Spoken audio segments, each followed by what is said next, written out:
The world has changed substantially, and the idea of having a family and becoming parents has become a feasible avenue for many LGBTIQA+ individuals through surrogacy, adoption, and IVF. Yet, same-sex couples, individuals, and the children involved still face backlash, discrimination, emotional, and all too often physical abuse from a heteronormative society who feels it is unnatural for a child to grow up in queer environments.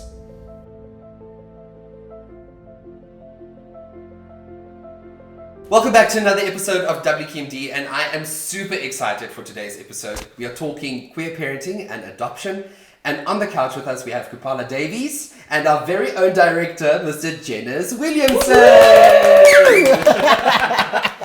You both recently became parents. Congratulations. Okay. Not together though, separate. My first question to you, Gopala. The adoption process, is it accessible and supportive towards LGBTIQA+ community members? So my experience of the adoption process came after a long surrogacy process, and in comparison to that, it felt more accepting and more accommodating in certain ways. So yeah, I don't know how.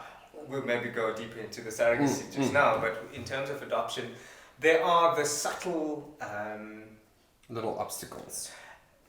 Yeah, what's the word? It's nuances. Yes. We had subtle nuances, yeah. Yes, of these microaggressions. Yeah. Like on the form, it'll say Mr. and Mrs. and fill in who's. So you're forced to scratch out, and I would actively do that. Even in our document that we got, our our court order, it said mother, Father. Mrs. Gopala Davies, and I adamantly scratched it up and sent it back. Yeah. So I mean, there's those kind of microaggressions. That's the word. But you see, that brings me to my next question. Like, adopting for LGBT individuals has been legal for a numerous amount of time. Why hasn't government adapted those systems? I think we've come quite a far way with adoption for gay parents. I think the one problem is that, so we happen to go through the same agency as well, adoption agency, but these kids are usually in a place of safety, and some of these places of safety are managed by big institution churches. So they might have their own opinion on gay parents as well. So the system is sort of filtered down to different departments. The government is a lot easier when it comes to publications and to forms and those things. We're still behind. As you said as well, we have to change everything. And even on a marriage certificate, we had a problem with that already. So it was like a back process. But I must say, the country is quite supportive of gay parents. It depends on the agency that you go to. And we did a lot of research beforehand of which agency to go to in the first place. Because some agencies will turn you down. Yeah. Because they would say they're entitled to do so, but by law they're not. So it is, you have to find the right place in the first place. You mentioned that you and your partner, I'm assuming, husband, struggled with surrogacy for a numerous amount of years. I think it's 5 years, you said. Do you mind sharing with us what the obstacles was with surrogacy? Yeah, sure. I think it's so. Like Jennis was saying now about the systems in place are, I think we're very forward. Like the systems and the laws are there, but the people's mindsets and that experience behind it and their own issues is kind of the stumbling block that I found. So, just to touch back on the adoption, like in our meeting, so you have a workshop, a parenting workshop. I'm not sure if many other agencies do it this way, but I'm glad that the agency we both use had this workshop to prepare you. And in that, it was blatantly said, okay, because you're a same-sex couple, because you're gay, you will have to wait till the end. Your timeline is different because the homes will have a problem and it will take longer. Of placement, yeah. So, I mean, those are the blatant things that you just have to go, okay, cool, that's how it is. Yeah. But in surrogacy, there's so many things to do. So there's, first, you need to be screened. So you need to medically be screened. Once you're medically screened, then you do the whole makeup process of the sperm retrieval. Then you either find an egg donor or, and that person needs to be screened. And then you make your embryo. and then once the embryo is made, you have to have your surrogate, and then that process. So there's a legal side to it, there's a medical side to it, and there's many people to be included. Yes. And many people have many opinions. So you're going through bias upon bias. So there was a lawyer that we were told we needed to use, and it was made to seem like they were the only lawyer who did surrogacy, and you needed to go through them. And they were extremely racist. And so you got racist and all these different clash of layers everything. Layers of things where it was such a horrible experience. So that's like one part of it. And then my mum had to be psychologically evaluated, and it's like, I understand why the laws are in place, and it's about the child safety, but when it becomes overly... Like it goes beyond what actually... It's about you and your partner wanting to raise a child. It's not about everybody else. Just to clarify, were you going through psychological evaluations because you come from a same-sex couple? No. Is it something that so that's part of it. Okay, you have to. just about But so you go through you do the psychometric tests, but the person who we had to do, the clinical psychologist, was so biased against us. Sure. She said that, she had a problem with it. Yeah. With us being parents, and she, for the first hour, just drilled us. Why do you want to be parents? But why do you want to be parents? But why? And it's like you're like, because I want to be a parent. Why? Yeah. And then you get to a point where you're like, I don't know what else to say. I don't know what you want me to say.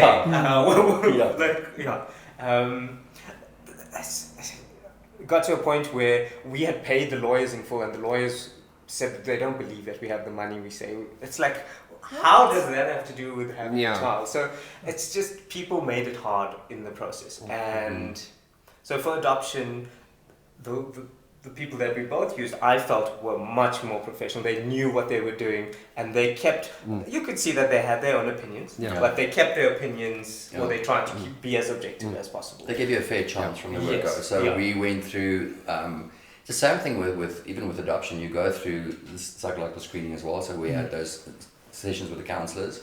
You go through financial screening, go through everything, the same process, which I actually think everyone should do before they have having a child.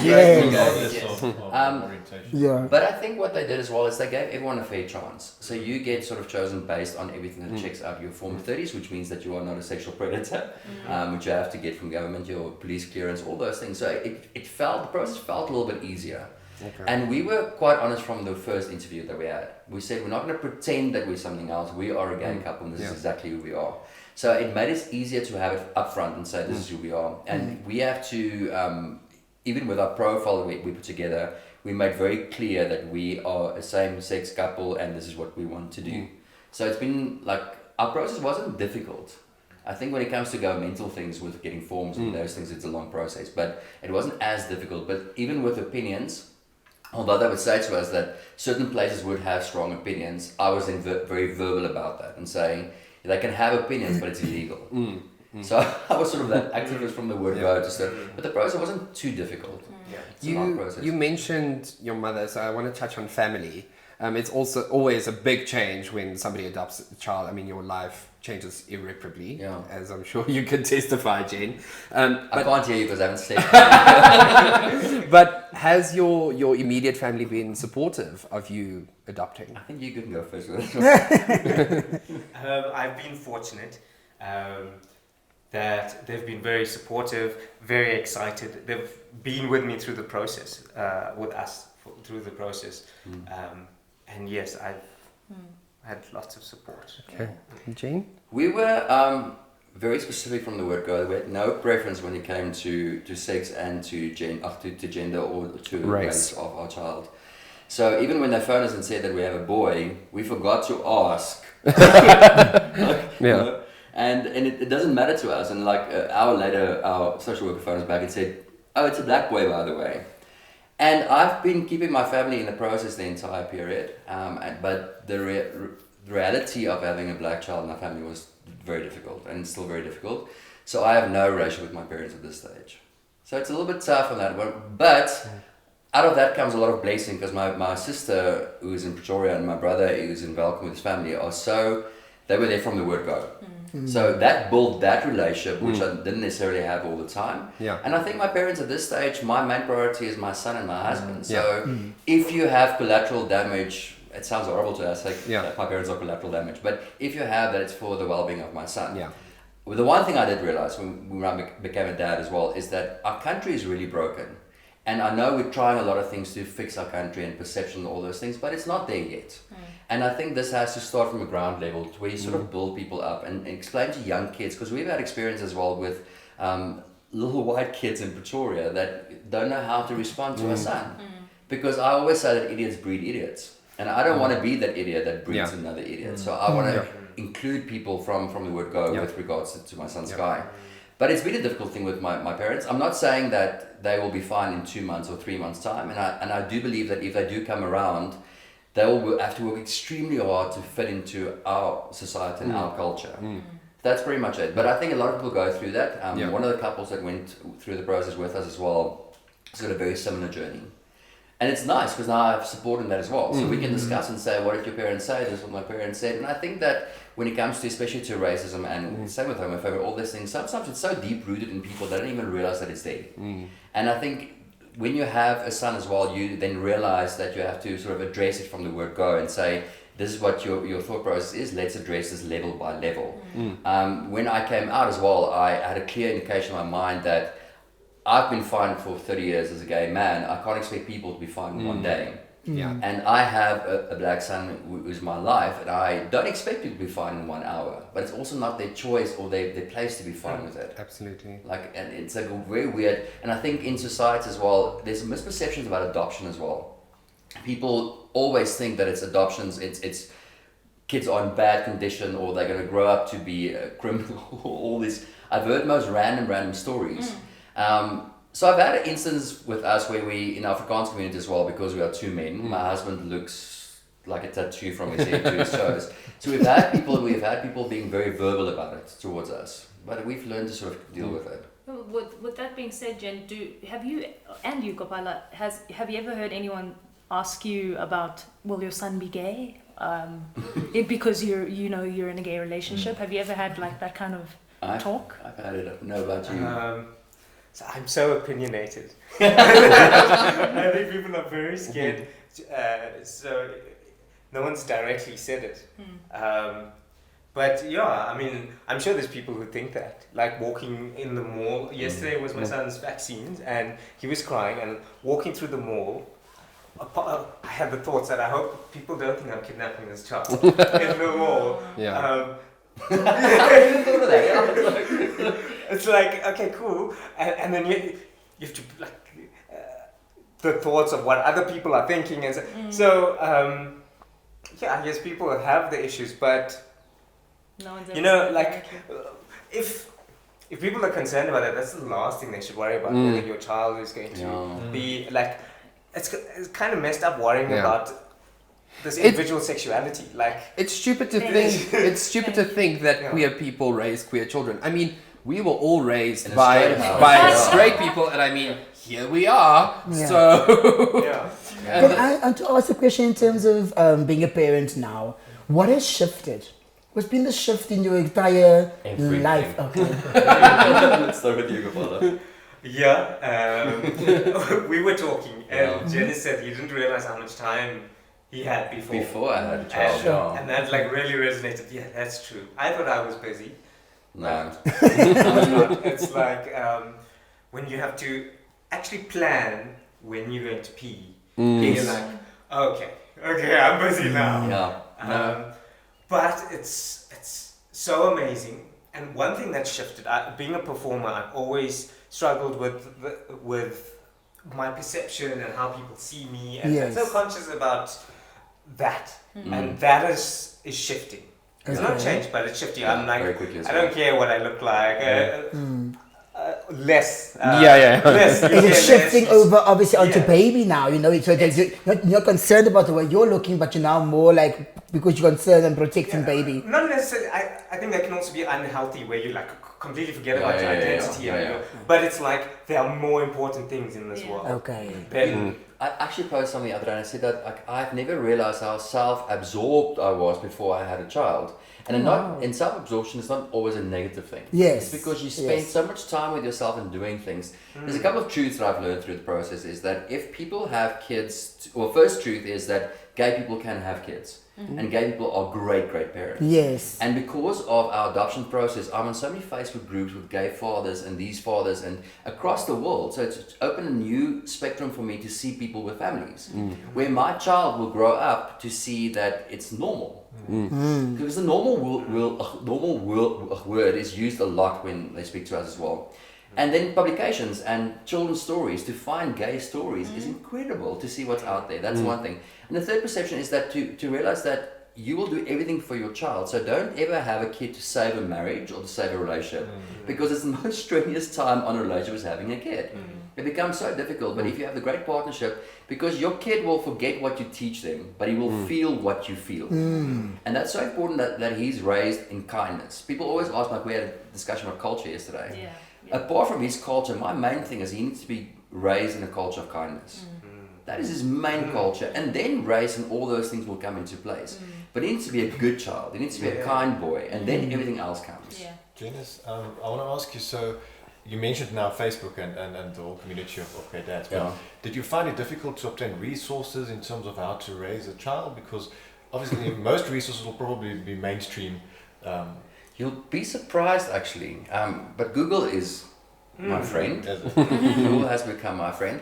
I Google a lot of things. I read a lot of books beforehand, and the thing is with, like there's one book called Raising Boys, and it opened my eyes. Although it was written from a straight perspective, it was still a dad and his son. Yes. So the general truth is still there because it's still a dad and his son. I'm not a woman or all of a sudden a mother, but I was surprised of the amount of stuff that's there, but not necessarily South African. Okay. So we had to get a lot of books from overseas as well. So it's more accepted, especially when it comes to Holland, when you're moving to, like Amsterdam, those places. There's a lot of material for kids. Okay. Which is quite accepted. Yeah. How do you assist an adopted child with, being with a new family, taking on discipline techniques and stuff? Obviously, it's a lot different from when you're having your own child, where you're taking on this entire new baby, if I can put it that way. They've been removed from another environment Exactly. and learning. So how do you assist them in becoming comfortable within your space? The one language that I've realized that a child speaks is love. And they are little freaks sometimes because they sense your intentions beyond anything else. And it was tough to find a rhythm, but I just said to Gopala as well, is that this is in essence a new relationship that you are building. Will never enforce my will on my child. Never. But they do start communicating and you can start sensing their personality, and which is great, and that's sort of how you build your base.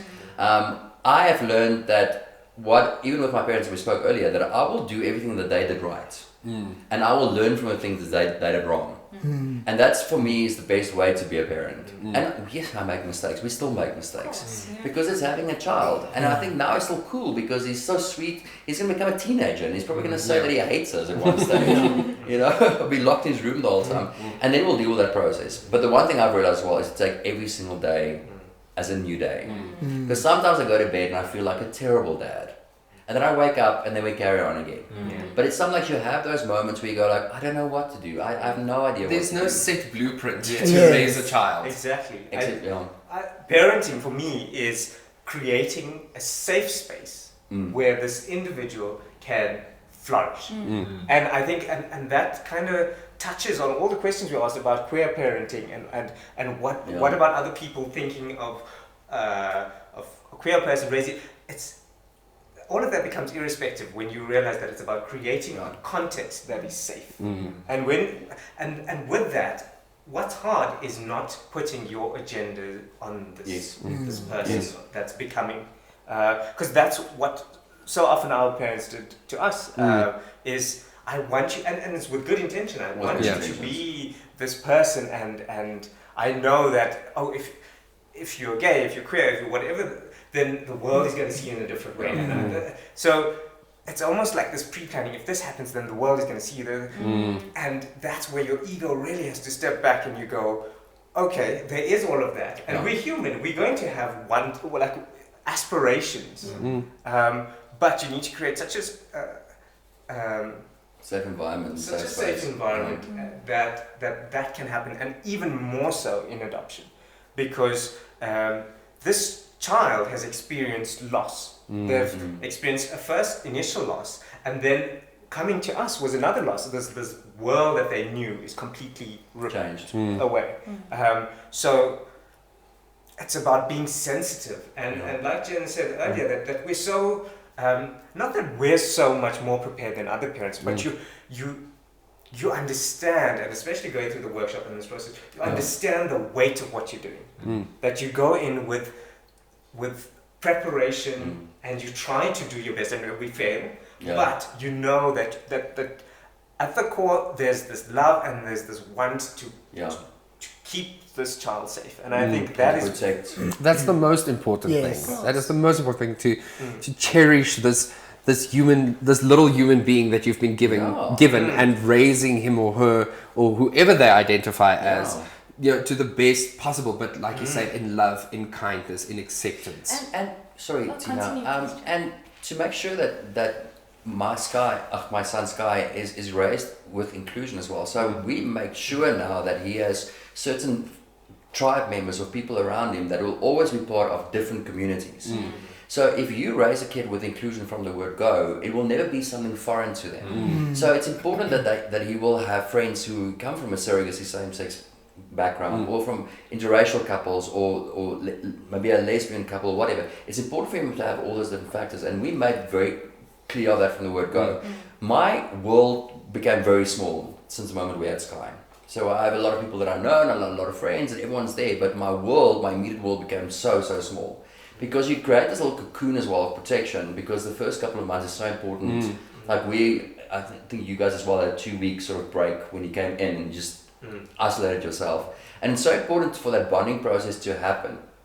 And I've read this amazing book where it said that kids would see normal, or they would experience normal in the way they see normal, which basically means that if something is next to them or around them, they will just assume that it's life. That's how it is. Until someone explains to them when they are about, and usually that happens by about 6 or 7 years old, where someone would say to them, "But you have 2 dads," and then he's going to go, That's normal for because he'll be raised in kindness and in appreciation and acceptance. So he'll be, by that time he'll know that, but this is home. Yeah. So it's great to have that, and straight couples as well, to have straight families as well. It's very, very important. I think what I'm getting from it as well is that at the end of the day, it doesn't matter what sexual preference you are. No. Being a parent is just that. It's being a parent. And I think for us, in terms of this journey and understanding and going into this parenting journey with you now as well, I couldn't tell any difference from your experience as into what Auntie Jessie down the road when I grew up, you know what I'm saying? My cousin who just gave birth the other day. It's all the same, because you're all going into this sacred space that's called parenting, And I think that's the only thing that shifts in terms of, okay, I'm not a parent and you are one, So I would never understand that. But I don't think that there's anything in terms of the sexual preferences, that differentiates between a heterosexual and a homosexual family setup of when you become a parent. I do have one last thing I want to say as well. It's my best comeback, and I've shared this with you guys, is that I've had a situation where someone said, 2 dads. And I would say to them, well, Jesus had 2 dads. It was fine. Because it usually comes from, I'm like, the conflict we've had was from a point of religion, which is strange enough. But I'm like, you sort of accept it, and you can't judge ignorance. You just sort of educate them. And just on a lighter note, the moment you met your sons, the moment you met Sky and the moment you met Coda, what's that feeling like? What's going through your head? What's going through your heart? You can go first. So we were matched a month before we met him, which was atypical because the judge got COVID, and so it's how it normally works is you get matched and then the next week you bring your boy home. Oh wow. So like every day I'm looking at this picture, and you know that there's this human being out there in the world, and you don't know what they're doing, and so that moment that I saw him, it is surreal, but it's also like, okay, go, because the first thing that happened was he was awake, and she said, "Oh, his nappy's full. Yeah, change his nappy." So Straight in. So that was my experience. I've never cried so much as I have in the last couple of months. I'm going to cry now. I think a big thing for me is when I met, same process, we saw photos of him and I cried for a day. And then our judge got COVID as well. So, so it was delayed. But the moment I saw him, I burst out crying. That was the first thing I did, because when I looked into his eyes, I recognized him. And it's the only way I can explain it. It's like this boy has been part of my life for lifetimes. And it's just in a different, I don't know if it makes any sense, but that was the experience I had. Yeah. And I have moments, Austin as well, I have moments where I look in his eyes and I just cry, because I think like I'm so grateful. I've never experienced gratitude and God's love, whatever you believe God is, like I have when I received, when he came home. I've never experienced. And it takes boundaries away. It shifts every single boundary in your body, and how you start learning to accept people, and how you don't fret over small things anymore, because it's not important. Because his needs are so important. I want to close this episode and saying thank you so much for sharing your journeys and your stories with us. And it's really heartwarming to see, that despite the backlash and stuff that we receive from society, that we are still in a position to raise kids in love and kindness and prepare them for this horrible world that is out there to the best of your ability. So thank you so much for that. And honestly, that's all I can say. Thank you so much. And, Thanks, all guys. The best, all the best for your parenting journey. They have the awesomest dads. Code on Sky will be on the next season. Thank you so much. Children need security, love, care, and nurturance to grow and develop into productive members of society. And this is best achieved when a child is part of a family, whether they are LGBT or not.